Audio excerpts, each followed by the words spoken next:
নমস্কার বন্ধুরা, সামরজ্যোতি কিচেনে সবাইকে স্বাগত। আজকে একটা নতুন রেসিপি নিয়ে ভালো লাগে শুধু তোমাকে, ভালোবাসি তাই তোমাকে, ভালো লাগে শুধু তোমাকে, ভালোবাসি তাই তোমাকে, মনের আশা চোখের স্বপ্ন তোমাকে ঘিরে কত ছবি দেখে, ভালো লাগে শুধু তোমাকে, ভালোবাসি উল্টে পাল্টে ভালো করে ভেজে নিলাম।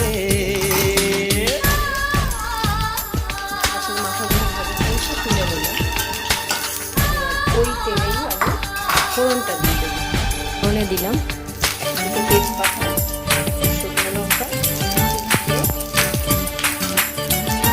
10-15 রসুন দিলাম,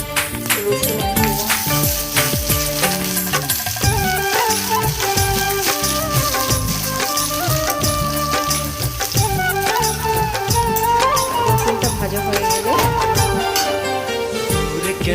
আগে থেকে রাখা মাছ ভাজার মাথা হলো, 8-10টা কাঁচা লঙ্কা দিয়ে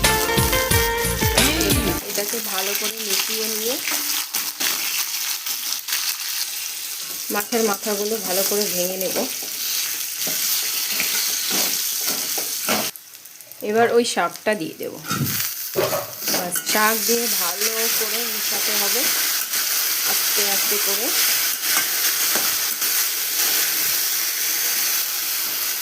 এবার 1 চামচ লবণ দিয়ে দিলাম, 1 চামচ ছোট হলুদ দিয়ে দিলাম, বাস পরিমাণ মতো দিতে লাগবে। ভালো করে মিশিয়ে নেব। হালকা একটু চিনি দিয়ে দেব যাতে স্বাদটা খুব সুন্দর হয়। বাস রান্না কমপ্লিট। চটপট রেসিপি। দেখো কালার কত সুন্দর এসছে।